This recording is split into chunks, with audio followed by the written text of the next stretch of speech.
On our way from Bordeaux, we happened upon San Sebastian, which had been mentioned to us by our hosts in Bordeaux. They had said, "Oh, have you been to San Sebastian?" We said no, and we didn't think too much of it. And we stopped here for lunch, and what a wonderful, beautiful place.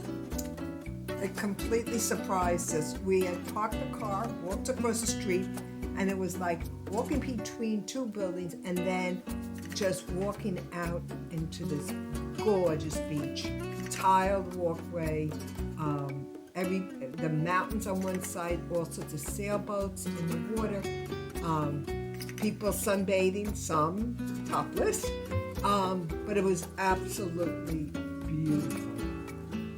The weather was terrific, and just everybody was enjoying themselves. And then we went on from there to, what was the name of the little town we were in? Casa de Luna was the name of the, I guess, hotel. Posada Lanada. Posada Lanada. Yeah, well, Casa de Luna. What do you want? I don't speak Spanish.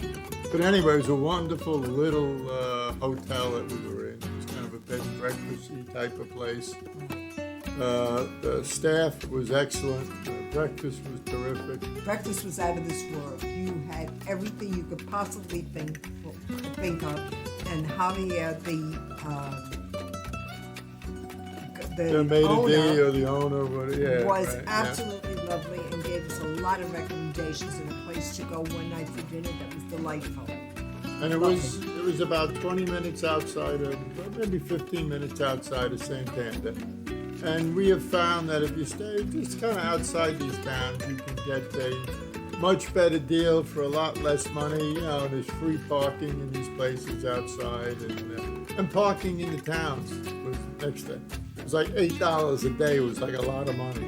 So parking wasn't a big deal if you had a car. But we always looked for the P for the parking sign, and always followed that and parked there, because we didn't understand, let's say, all the signs, and some of them weren't in English, and so the safest bet was parking in these parking garages. Yeah, because if you went by the signs on the streets with the rules about parking, God only knows what it said, unless you speak Spanish, which we didn't.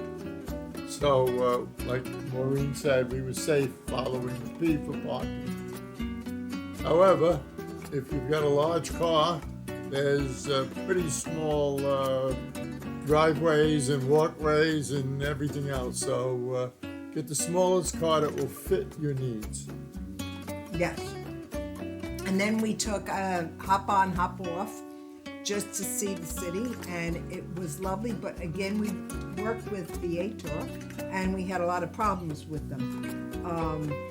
We thought we had booked something, and then when we got there, they had no record of it. So we had to pay again, but it was well worth it. And then Doc got in touch with them, and we did get a refund. But you really don't want to have to go through that aggravation. So whatever you can do to avoid that.